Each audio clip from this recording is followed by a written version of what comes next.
감사해. 시험이 닥쳐올 때에 주께서 인도하시니 두려움 없네. 할렐루야. 오늘 주신 하나님 말씀은 요한복음 5장 1절부터 9절까지 말씀 되겠습니다. 제가 읽어드리겠습니다.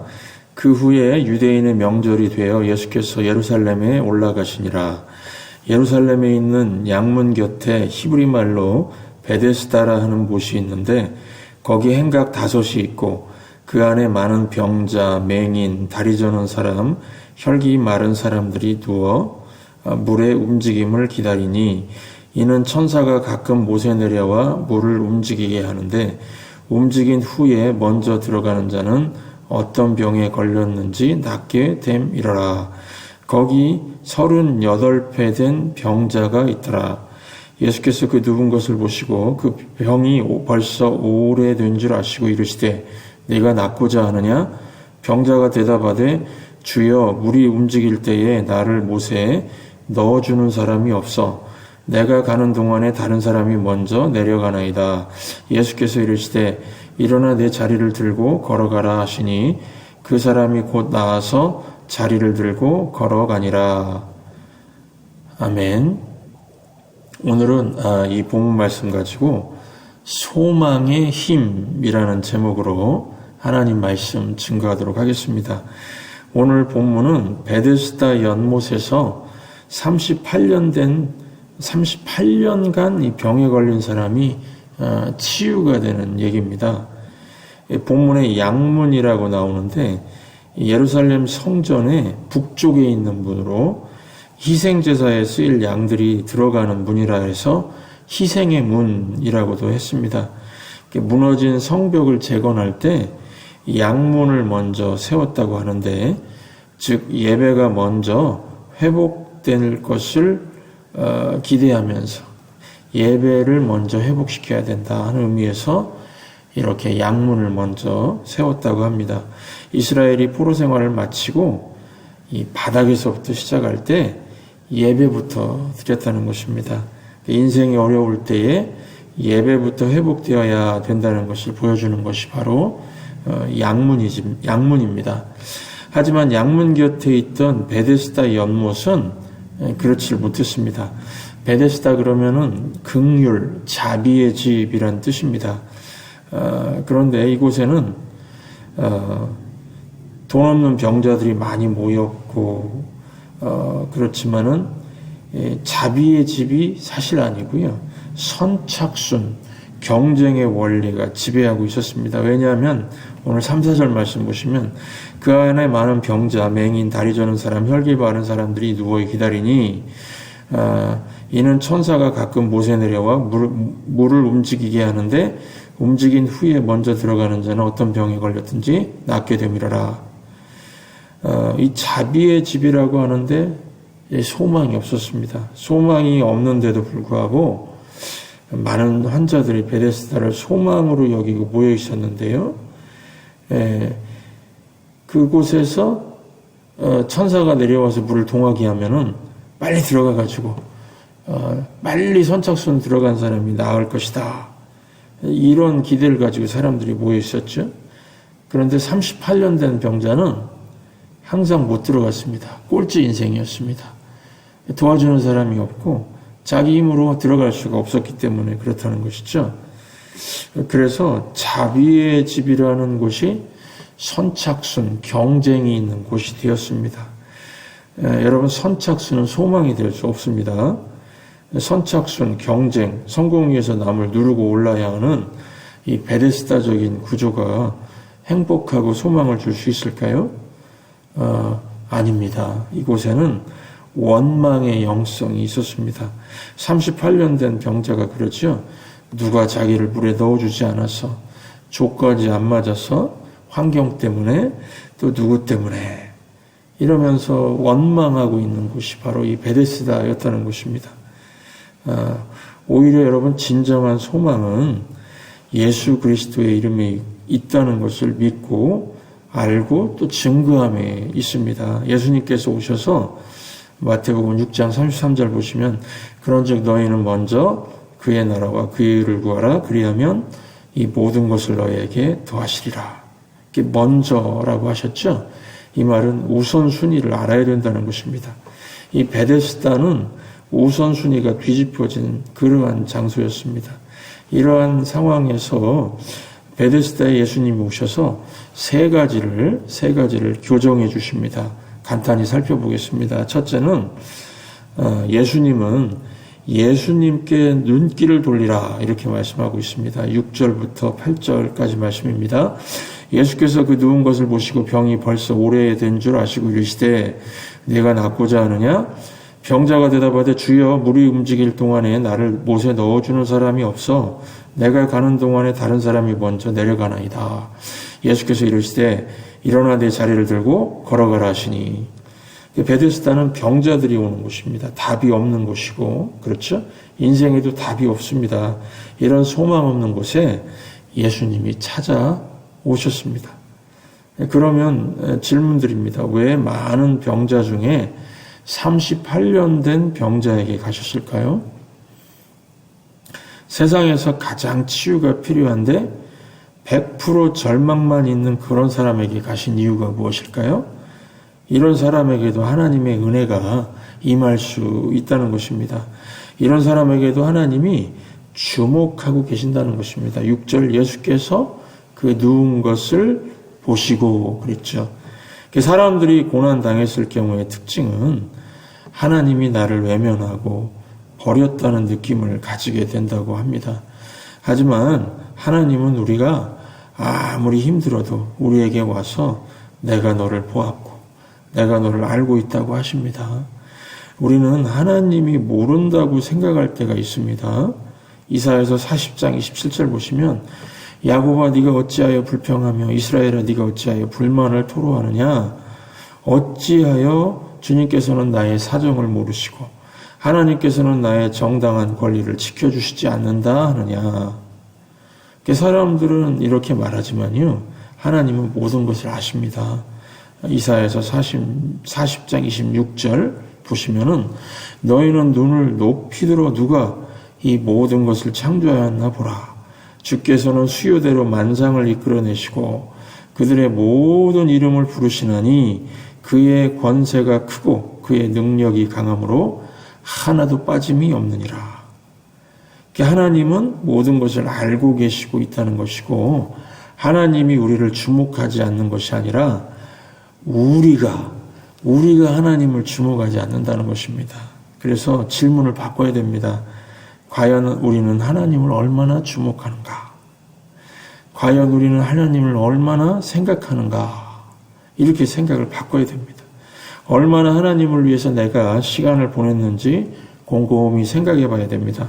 이 베데스다의 병자들은 오직 희망이 없는 물만 바라봤습니다. 그래서 소망이 없다는 것입니다. 하나님께 시선을 돌려야 소망이 생기는 것입니다. 본문의 예수님은 너는 지금까지 무엇을 쳐다보고 있었니? 라고 물으시면서 나를 쳐다봐라. 이렇게 말씀하고 있습니다. 세상이 주는 가짜 소망에 시선을 빼앗기면 안 되고 오직 주님만 바라보고 이를 통해서 삶의 변화가 나타나게 되는 것입니다. 그래서 이 능력 있는 교회는 주님만 바라보게 하는, 주님만 바라보는 예배가 있는 교회입니다. 상황이 절망적일 때는 다른 것보다 주님 바라보는 예배가 있어야 합니다. 우리 교회에 이런 예배 드리기 위해서 총력을 다하고 있습니다. 이것이 옳기 때문입니다. 두 번째로 예수님은 소망을 주신다 하는 것입니다. 병자를 고치시는 예수님의 질문은 소망이 있습니다. 6절 말씀 이르시되 네가 낫고자 하느냐? 어떻게 보면은 네가 낫고자 하느냐, 낫고 싶느냐는 너무나도 당연한 질문입니다. 그런데 이제까지 아무도 물어봐 주지 않은 질문입니다. 또한 어떻게 보면 병자에게 네가 낫고 싶으냐 하는 것은 조롱이 될 수가 있습니다. 누가 지나가면서 네가 낫고 싶다고? 꿈 깨라. 불가능하다. 이런 의미도 될 수가 있습니다. 그런데 예수님의 질문은 소망이 됩니다. 왜 그렇습니까? 예 라고 대답만 하면은 고칠 수 있는 능력이 있는 분이시니까요. 여러분들 이 38년 된 병자가 과연 가장 오랜 시간 동안 소망한 기간은 어느 정도일까요? 사람들은 실패가 반복되거나 막히는 것이 반복되면은 꿈을 꾸질 않습니다. 38년 전에 시도해 봤을 겁니다. 37년 전에도 나올 수 있겠지? 시도해 봤을 겁니다. 36년 전에 해보다가 절망하고는 포기했을 수도 있습니다. 그리고는 소망이 아니라 절망만 품고 해마다 절망을 반복을 하다 보니까 습관이 되었을 것입니다. 지금 이 병자도 당연히 병자가 된 것이 습관이 되었고 38년이면은 꿈이 사라질 수 있는 기간이라는 것입니다. 예수님은 이런 병자에게 소망을 주고 계십니다. 38년 동안 병든 기간, 좌절감, 또 상한 몸 등이 습관이 되어버린 인생, 참 불쌍하지 않습니까? 그런데 예수님 소망을 주고 계십니다. 여러분, 모든 기적은요, 이 소망에서 시작됩니다. 많은 사람들이 소망을 품지 못하고 삽니다. 왜냐하면은 절망과 낙심이 습관이 되었기 때문입니다. 이거 변화시키려면은 이 마음부터 고쳐야 합니다. 마음이 고쳐져야 행동, 즉 습관도 고쳐지기 때문입니다. 그래서 하나님 말씀을 계속 듣게 해줘야 됩니다. 말씀 붙들면 작은 소망부터 이렇게 생겨나기 시작합니다. 에스겔서 37장 보시면은 마른 뼈 환상이 나오는데요. 3절, 에스겔서 37장 3절, 그가 내게 이르시되 인자야 이 뼈들이 능히 살 수 있겠느냐 하시기로 내가 대답하되 주 여호와여 주께서 아시나이다. 주께서 아시나이다. You alone know the answer. 주님만이 대답을 가지고 계시다는 분, 주님이 대답을 갖고 있는 분입니다 라고 하는 걸 고백하면서 이 소망이 생겨나기 시작합니다. 제가 그 영어권 사역하는 동역자하고 얘기를 나누면서 깨달은 것이 있습니다. 그 영어하는 영어권 사람들 회 중에 반 이상이 우울증에 시달린다고 합니다. 마음의 병이 있다는 것입니다. 항상 웃고 있고 표정이 밝고 그러는데 마음에는 큰 절망이 있다는 것입니다. 저는 이런 2세들에게 이 에스겔 환상 본문을 적어도 10번은 설교하고 싶습니다. 좀 영어가 약하지만은 그래도 영어 설교는 할 수는 있습니다. 제 열정이 뜨거우니까 그냥 한 10번 정도 설교하고 싶은 마음이 듭니다. 제목은 Living Hope, 살아있는 소망, 살아있는 소망. 그러면서 10번 설교하면은 You alone know the answer. 주님만이 대답을 갖고 계십니다. 주님만이 하나님에게 대답이 있습니다. 이렇게 알려줄 때에 이 우울증에 걸린 사람들도 소망이 생길 수 있다고 제가 확신합니다. 이 마음에서 절망의 잡초들을 다 뽑아버릴 수가 있을 것입니다. 하나님이 하시면 다 된다는 믿음이 생기면서 이 소망이 생기고 거기서 기적이 일어난다는 것을 믿으시기 바랍니다. 세 번째로 예수님은 다스림의 능력을 주신다 하는 걸 가르쳐 주십니다. 8절 9절 예수께서 이르시되 일어나 네 자리를 들고 걸어가라 하시니 그 사람이 곧 나와서 자리를 들고 걸어가니라. 이 다스림은요 원래 인간에게 주신 하나님의 명령이고 능력이었습니다. 창세기 1장 28절 보시면 하나님이 그들에게 복을 주시며 하나님이 그들에게 이르시되 생육하고 번성하여 땅에 충만하라 땅을 정복하라 바다의 물고기와 하늘의 새와 땅에 움직이는 모든 생물을 다스리라 하시니라. 여러분 고난과 역경 가운데서도 이를 이루어내는 것이 다스림입니다. 이게 8절 9절 오늘 말씀 보시면 자리를 들고라고 하는 것은 이전에는 자리에 종속되었지만은 지금은 이것을 극복하고 다스리라 하는 것을 의미합니다. 이게 주도하는 인생을 의미하는 거죠. 그러니까 예수님께서 주도적으로 병을 다스리도록 만들어 주셨다는 것입니다. 사도 바울에게도 여러분들 보시면 육체에 가시가 있었습니다.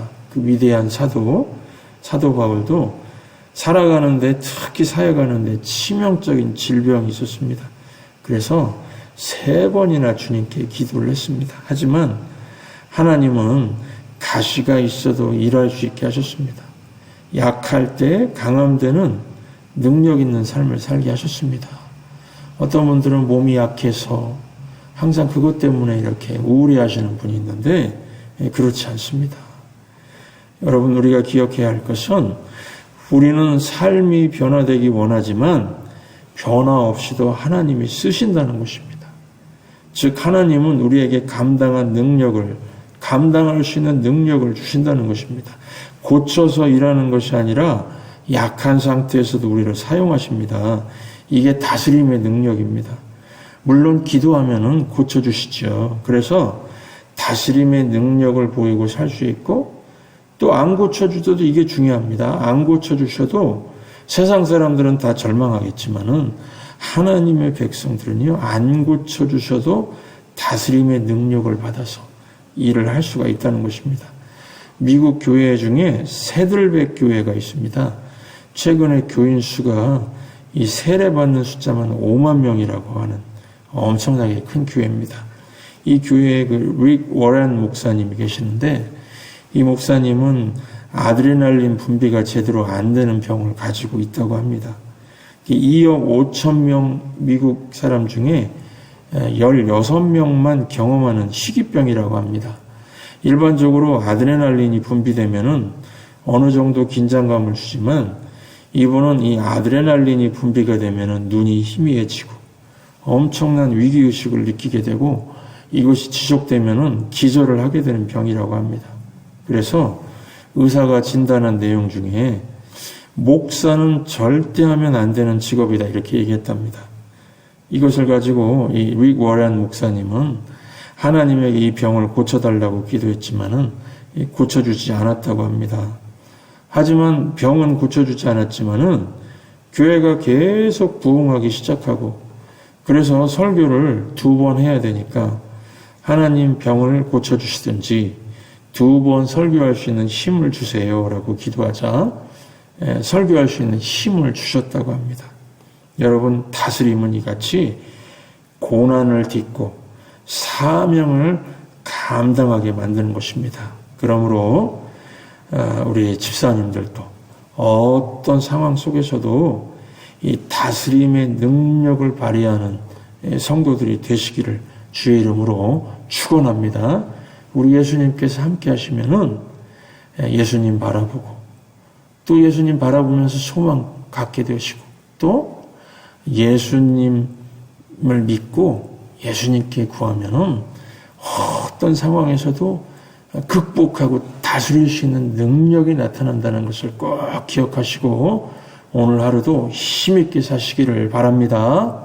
승리하십시오. 모두 감사해.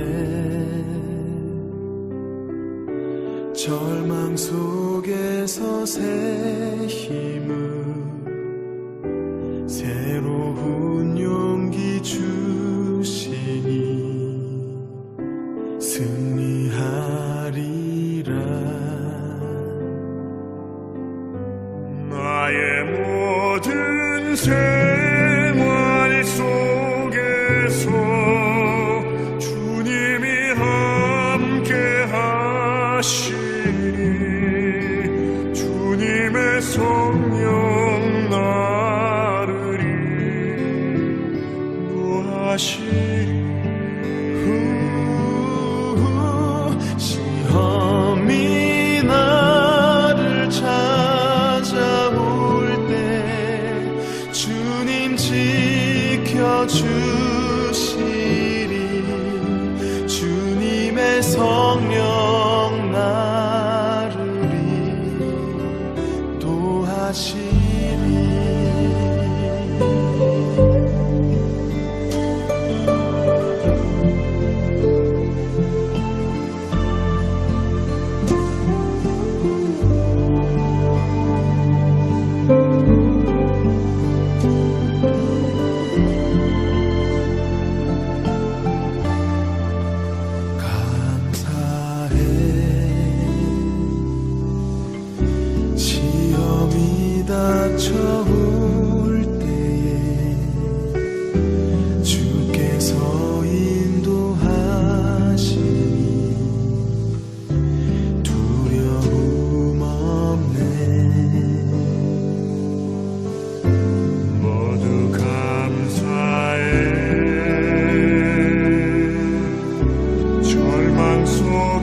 주께서